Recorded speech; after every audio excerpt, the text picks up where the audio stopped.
Hey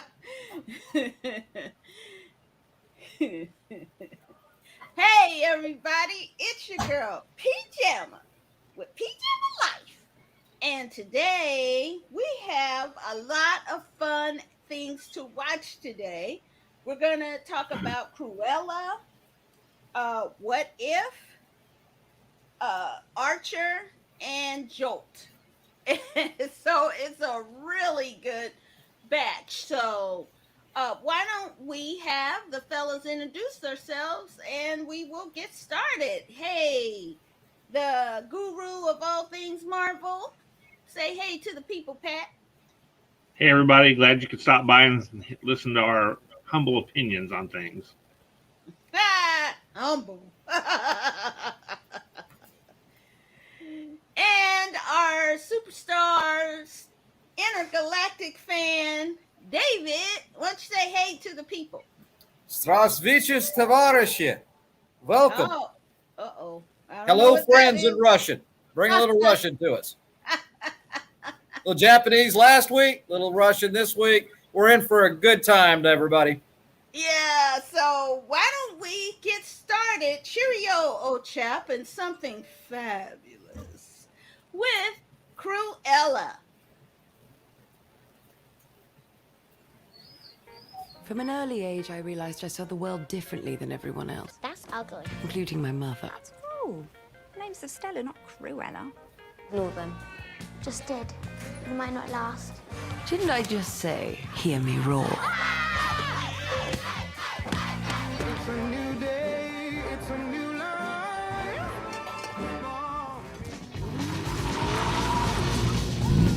Get it.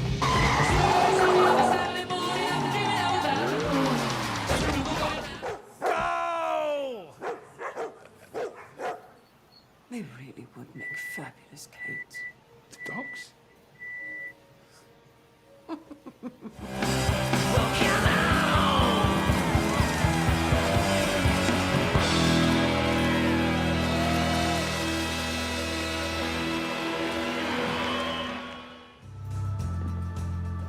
was just looking for the loo.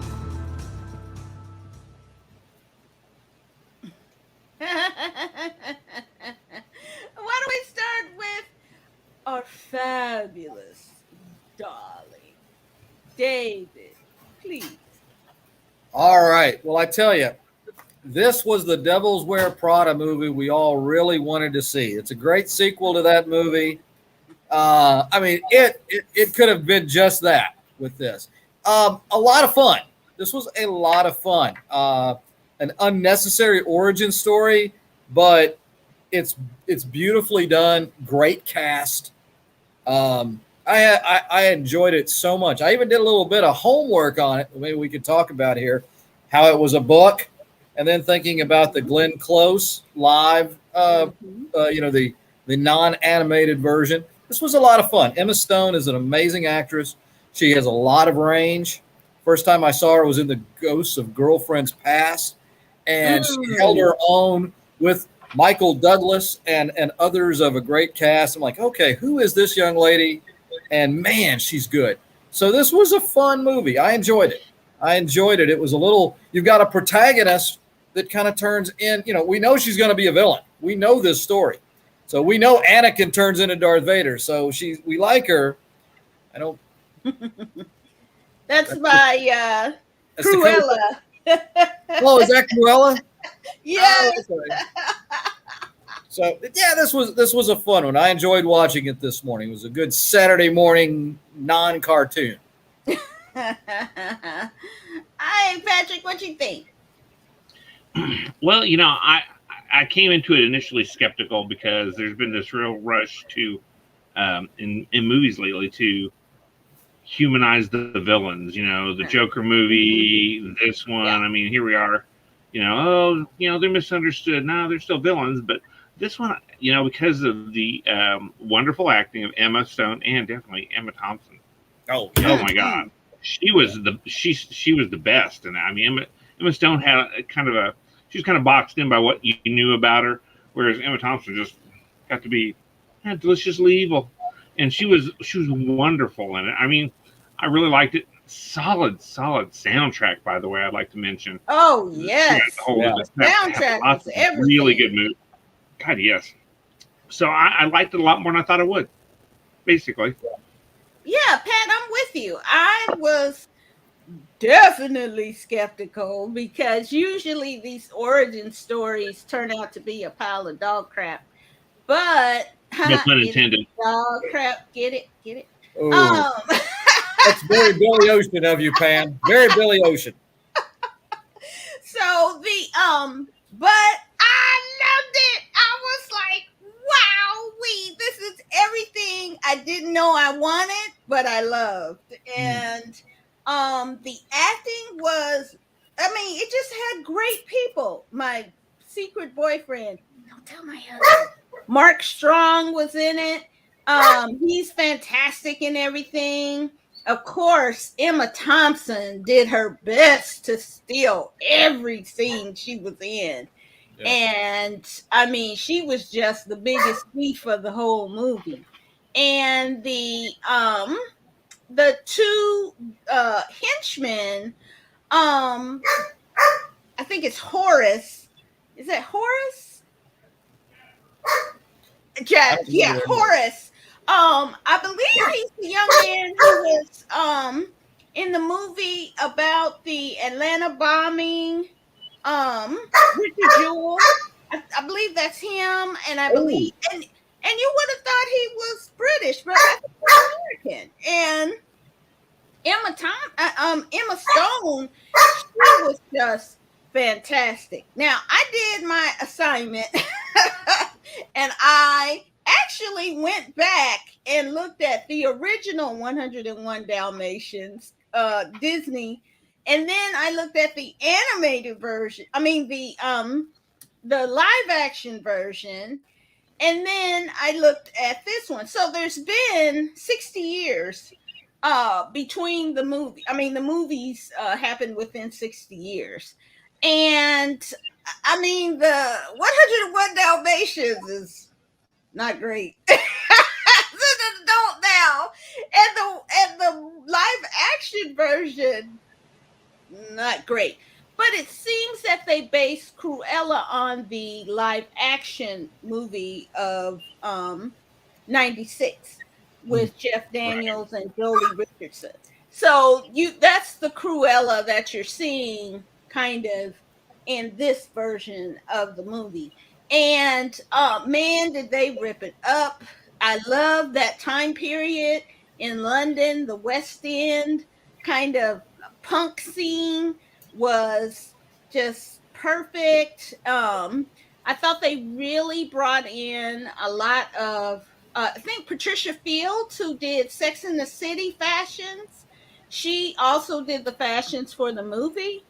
And so that's why you see such a really good uh, costumes in this one. That, I mean, some of the things that they came up with, I was like, the scene where she stole the show and drove off with the dress behind, I was like, man, she need to get an Academy Award nomination for that. So it was fantastic. I definitely recommend it. The story was really great too with the Baroness. I'm not gonna reveal anything, but it's a very interesting take on the story, and I'm going to read the actual story that it's derived from Dodie Smith, and see if maybe this Cruella is more based in the original actual story than what Disney came up with. So I'll review that on my channel here soon. But definitely go see Cruella. It's on Disney Plus now, and it's a fun kind of movie for the entire family. Okay, so let's move on to our next entry from Disney Plus. What if?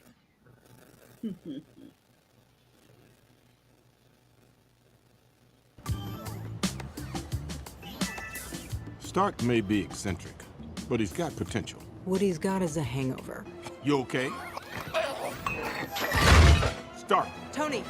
Tony! Whoa. I got visual on the intruder.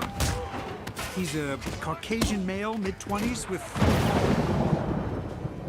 really great hair. Excuse me? Whoa, Coulson wasn't lying about the hair. It's nice. No need for violence, Agent Romanoff. That's probably not going to work out. For anyone.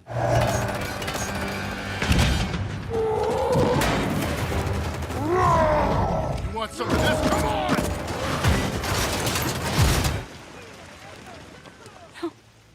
No, Bruce. So I have come to help you fulfill your destiny.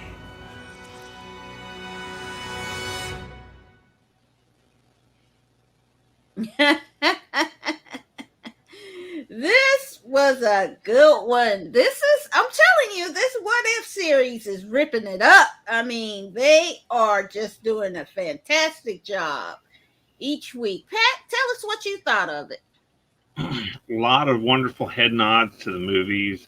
If you watched them multiple times like I have, you saw a lot of things that were from different perspectives that you saw in the movie with different characters. And there's obviously the what do you want to call it, the switch with the Mark Ruffalo Thor or Hulk being switched in for the I'm drawing a blank on him now because he was not in everything. But the Hulk that they had playing him during the originals, and I mean, there was a lot of really good stuff for a Marvel fan to get into, to dig into it. Yeah. Parts of it was like, okay. It was. I didn't think it was as good as the first two episodes. It definitely was not a feel good episode. You didn't leave it like the first two. You're like, oh, cool, man. This happened. Yeah, that'd be awesome. This one, you're like, ooh, that could have happened. So I loved it. I loved it, of course, but I didn't like it as much as the first two, to be honest. But it was good. It was a lot darker, though. A lot darker. David, what'd you think? Well, And our newest little baby.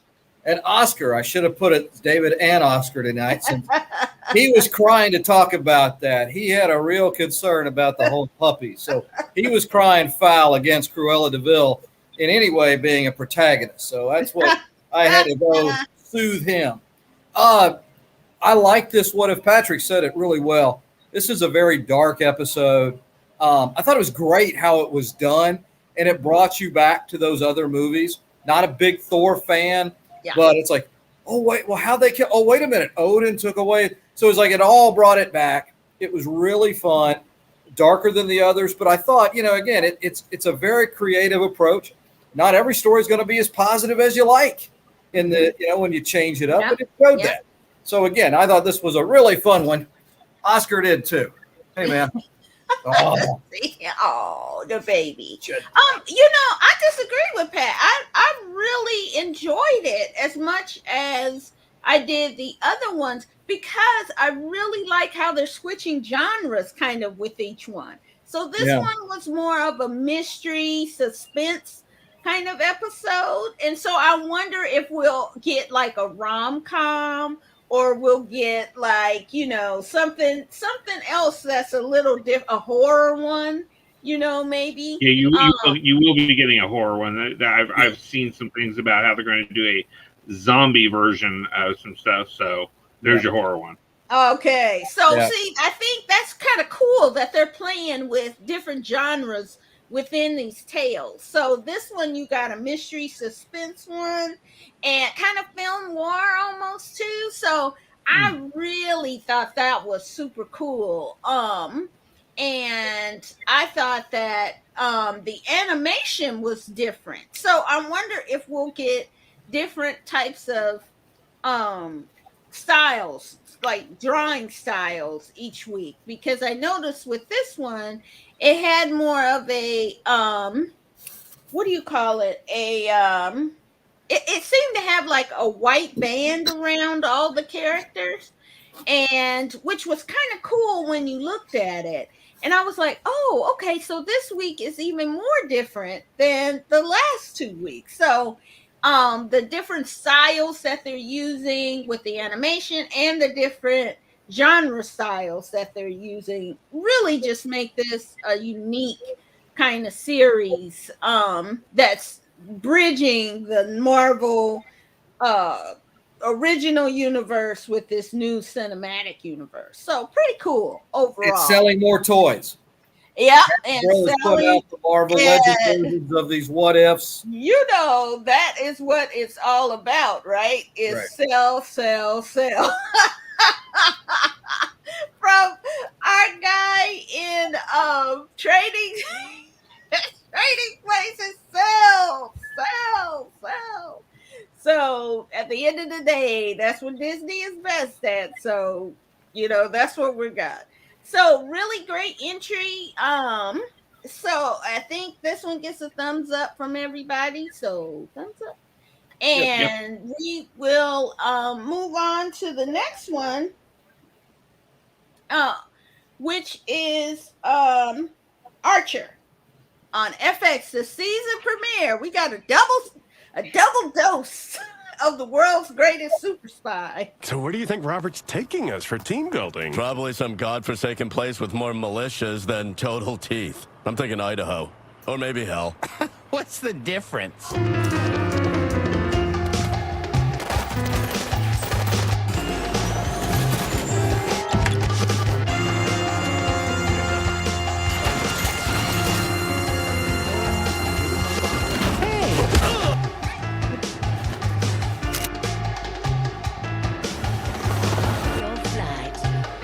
My new best friend.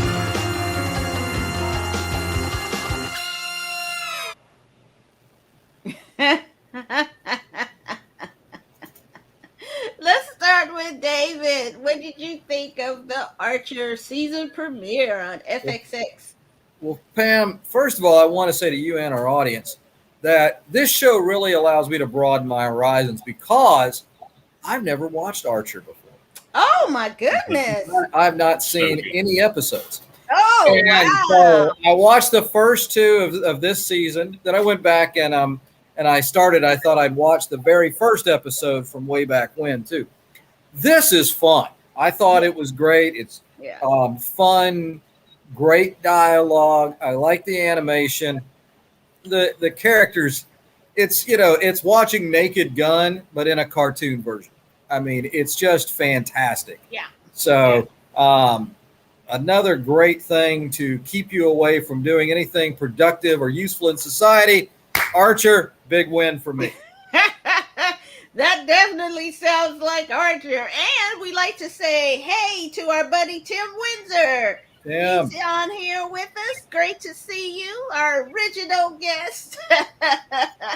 And Pat, what did you think? We're both Archer fans. So what do you think of? I've watched it since the it was a good couple episodes. I mean, they've been down so many weird rabbit holes over the years.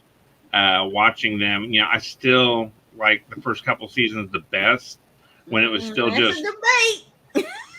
just still the super spy who's always in him treating his butler like crap the whole time. And do you like it? Do you want ants? Because this is how we get ants, and just there's so many bits that have come through that over the years that I still, someone says something off color, I'm like, yeah, is phrasing still a thing, there's so many bits that go on through these and you see them as you watch the seasons. There's a certain vocabulary from watching lots of them over the years that there's inside jokes that you may not realize as funny as it is. It's still funny, but oh my god, there was this one episode when this was the best.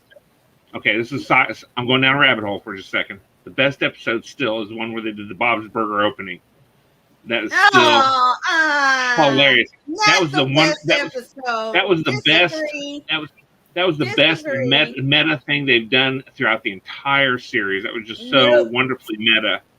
No. It was. So it was meta, but it wasn't. And it was hilarious. Oh my god, that was so good. Oh my gosh. I think is that season 3. That's in I think a later season, like 3 5? or 4, maybe 5.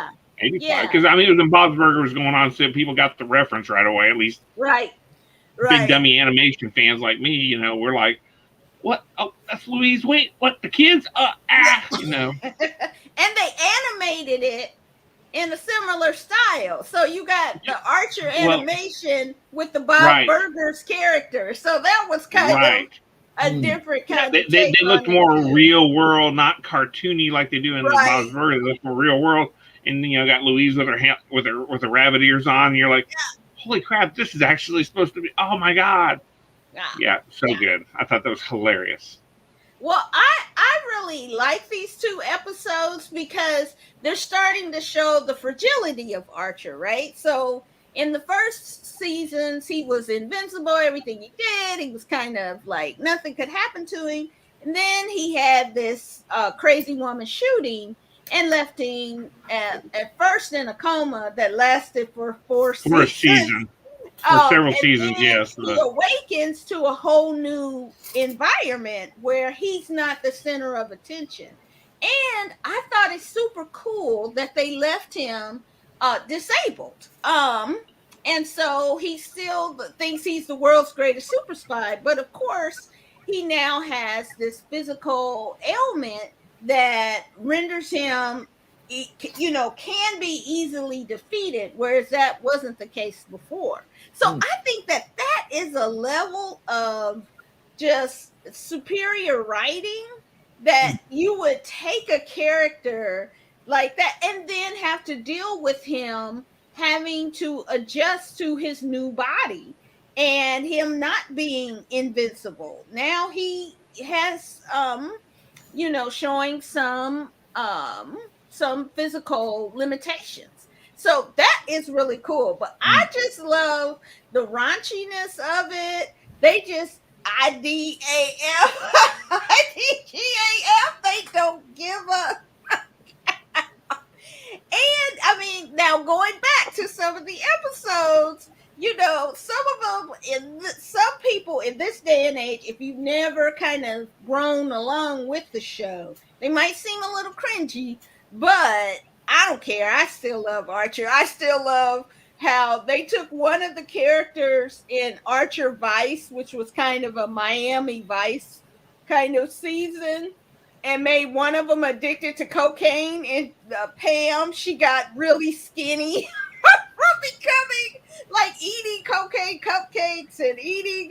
Okay, it sounds bad, but it was funny the way he did it. Thanks for the spoilers, guys.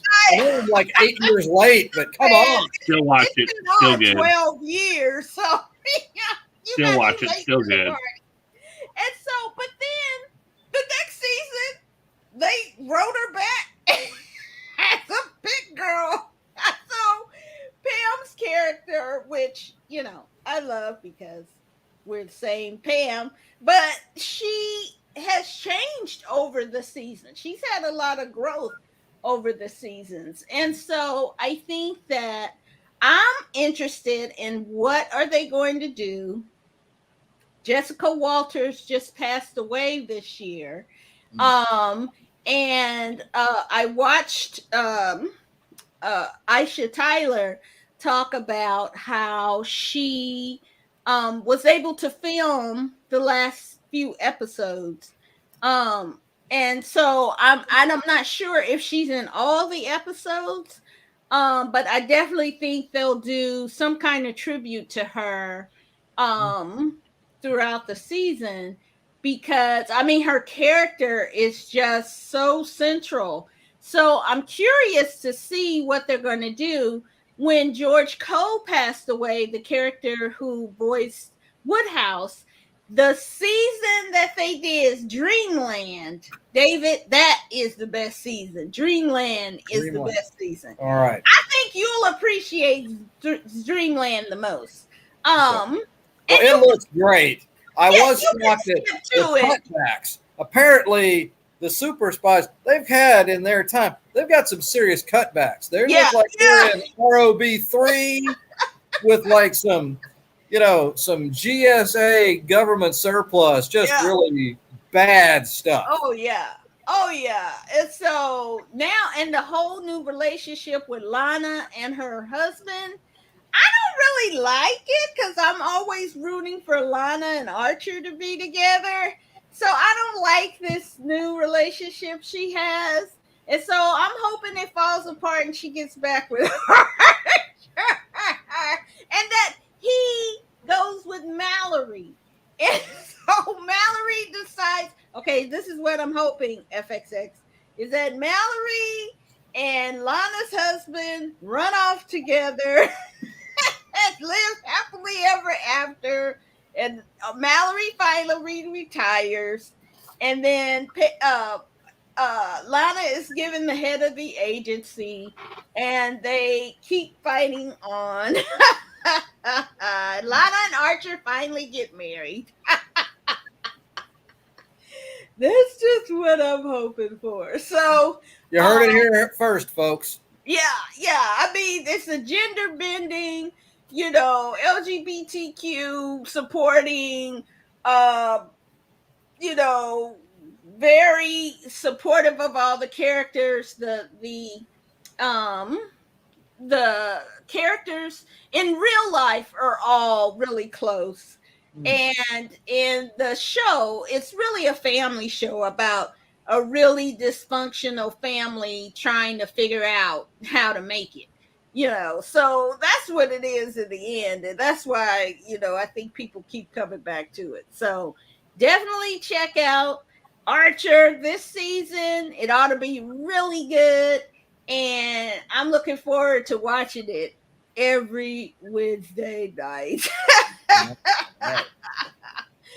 Okay, so let's move on to our last pick, which is Jolt on Amazon Prime, starring Kate Beckinsale and I think he said Jai Courtney. What makes a person extraordinary? Most of the time, Lindy seems quite normal. But buried deep in her DNA, she has a gift. Some call it a condition, or even worse, a disorder, that's just waiting to be activated. And it makes her anything but normal. Maybe if she'd had that normal, loving family, she could have been extraordinary. Until she could gain control, she was no use to anyone.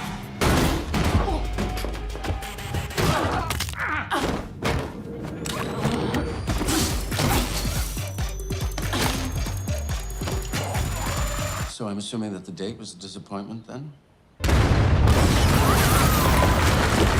Yeah, I would say it was a real disappointment. I've upped the voltage, but there's only so much that the human body can take. Getting the feeling there's no cookie and juice after this. Not for you.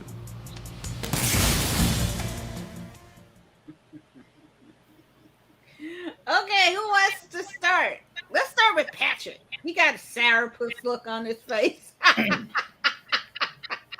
It was. Do you guys remember what we reviewed? It's been about 4 weeks ago. Gunpowder Milkshake.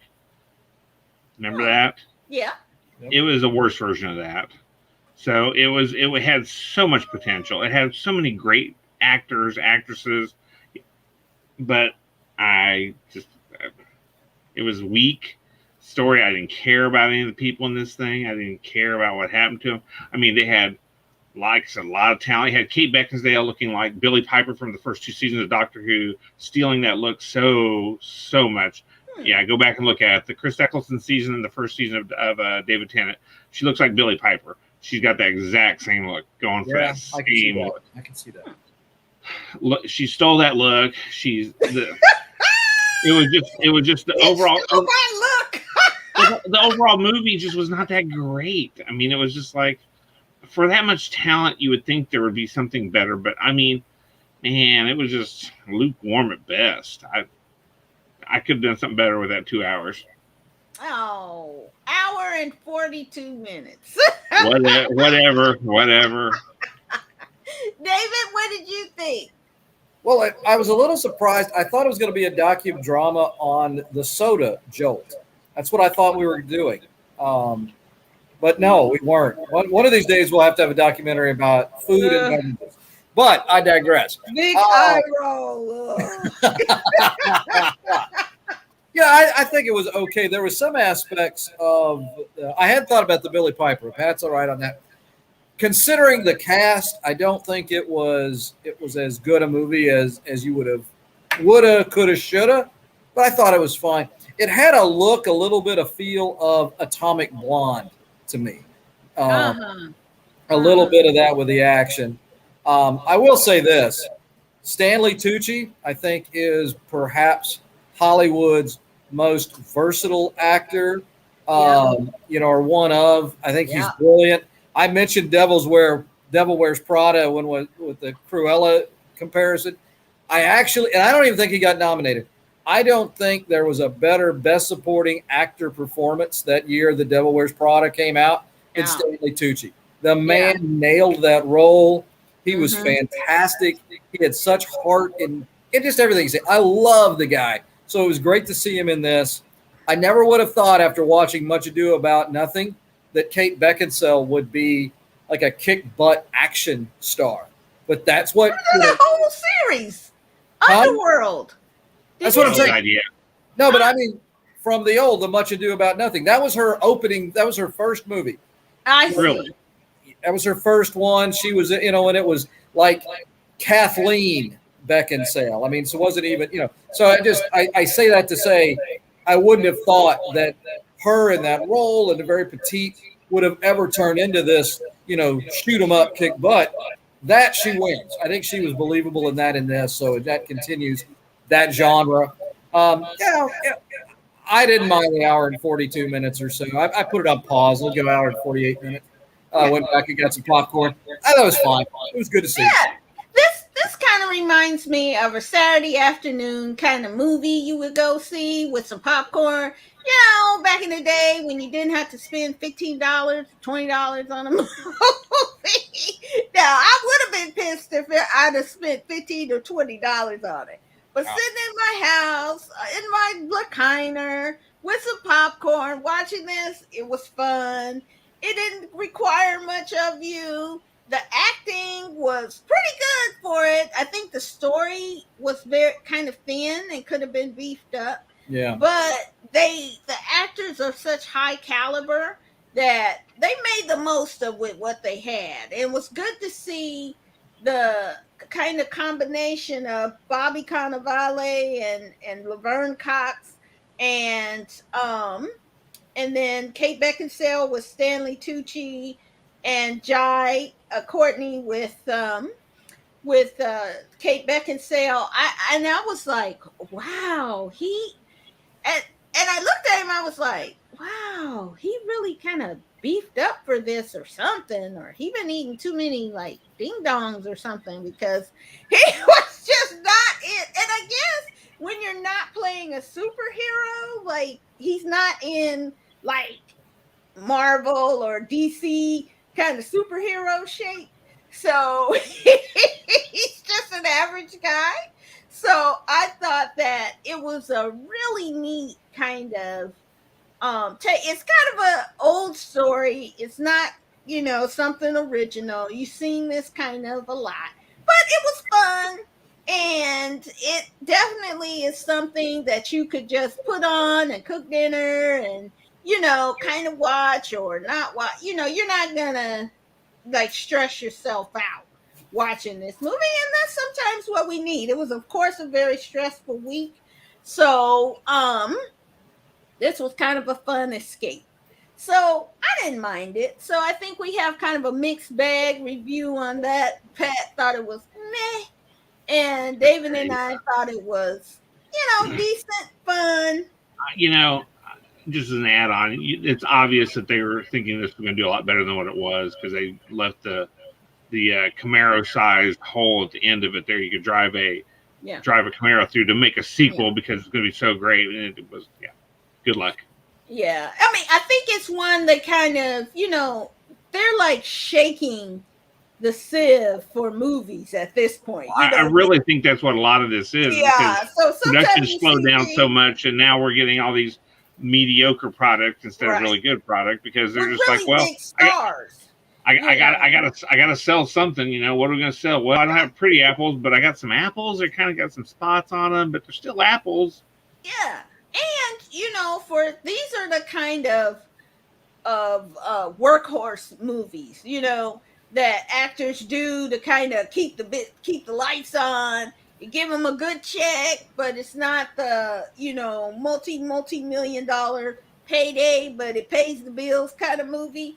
Yeah. And but you could tell too, it was also done probably during COVID, because you can see, I think, with a lot of COVID type movies, to me, there's a lot of distance between the characters, and the fight scenes may have, like, instead of her in a small room with 12 people, she's in there one at a time with person, or maybe two people, but like she'll fight one, defeat them, and then the other one will come in. So, it's kind of interesting to see how movies had to adapt during this kind of COVID stuff too.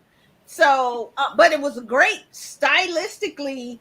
The visuals of it are nice. I really enjoy that. The look of it, the aesthetic is really cool too. So, I think you'll have fun. It's probably a B minus kind of movie, but you'll have a good time with it. It's silly. There's nothing serious about it, so your family can watch it. And have a good action adventure type of movie. So yeah, so that is our slate of movies this week. And then for our little segment of hit or miss, I have a hit. I mean, that I thought was a great little movie. It's real different, real strange. It's called Chocolate on Amazon Prime. And it's this little I think it's Indonesian film about a girl who is autistic, who also is trained by watching TV and martial arts. And so she then becomes this avenger for her mom. It's wild, man.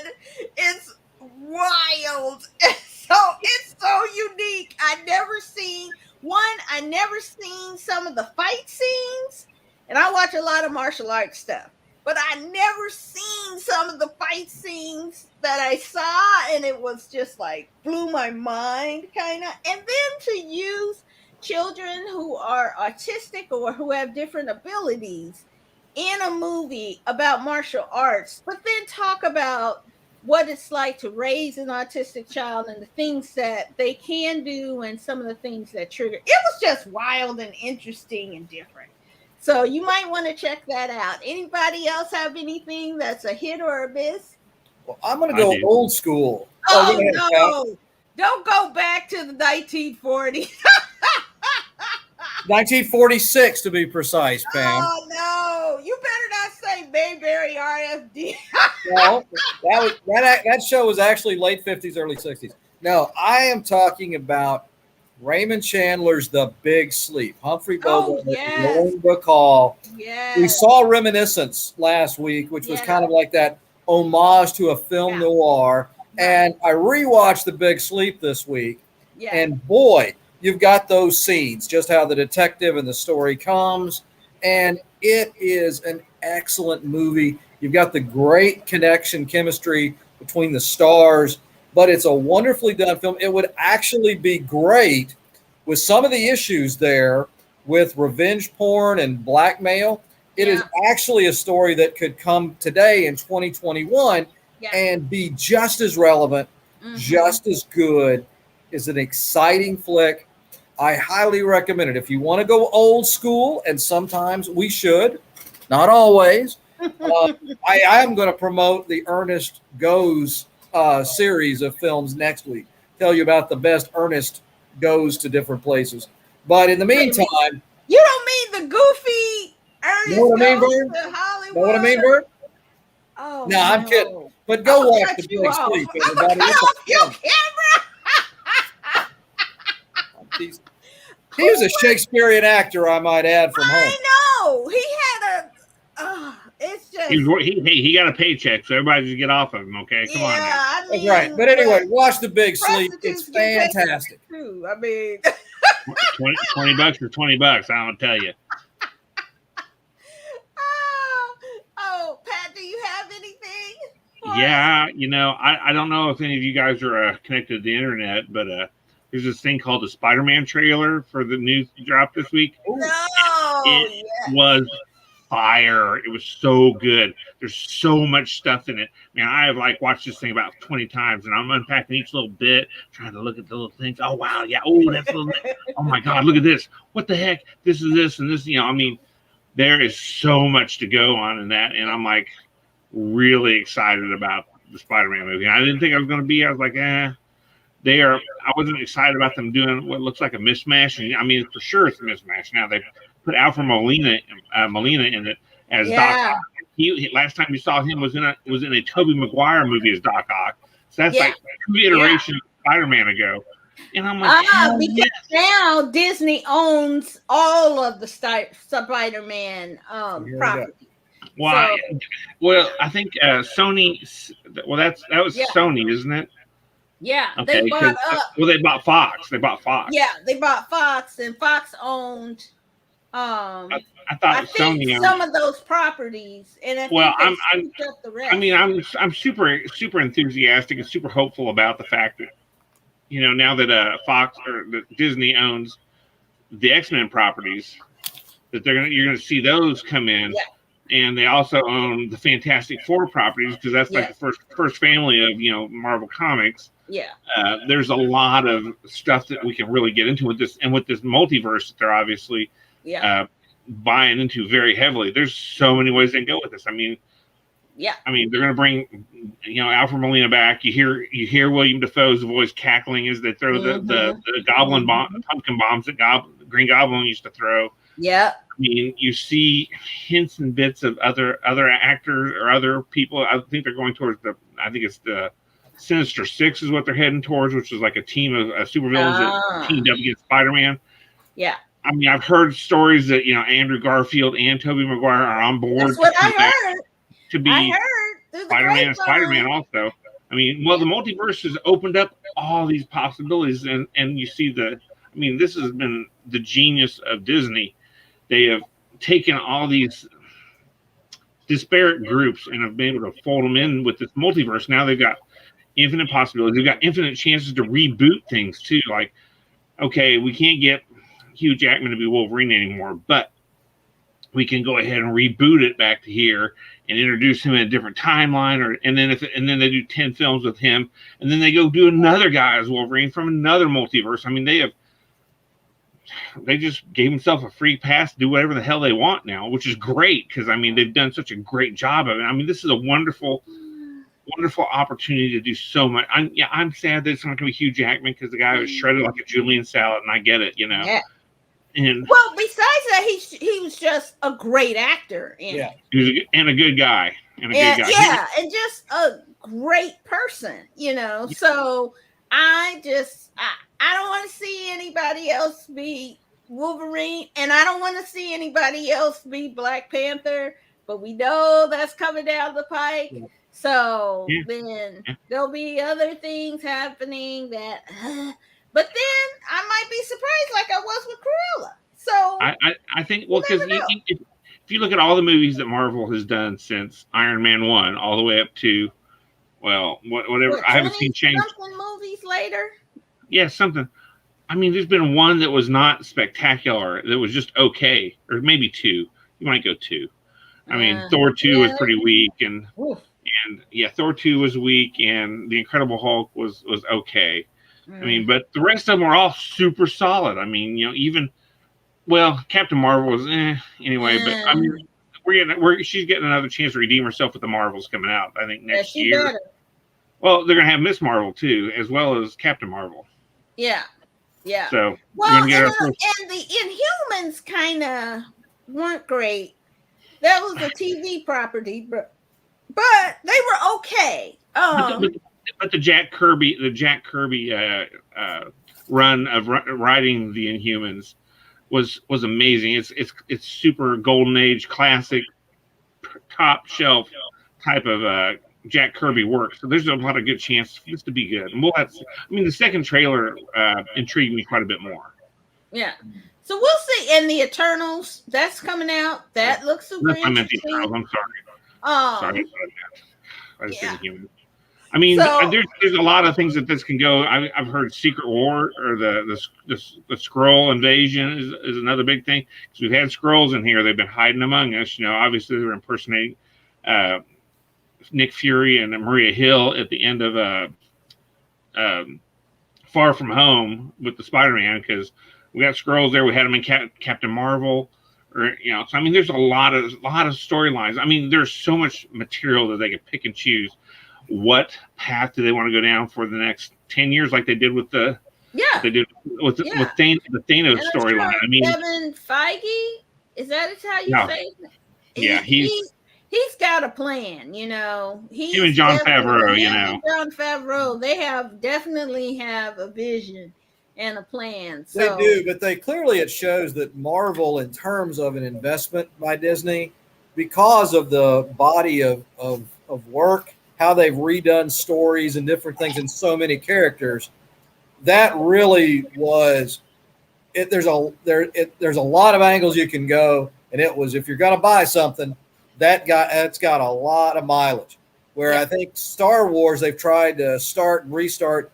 Favreau and Filoniverse, I think, are really doing a great job. And if parts of it some will like more than others, but generally the fan base is happy with these things. Yeah. Whereas for better or for worse, people aren't always happy with what we've seen with the prequels or the sequels, and there's some conversation there. So in that regard, I think you're right. The utility of Marvel is really something that, it can keep going as long as fans, the general audience, is interested in superheroes.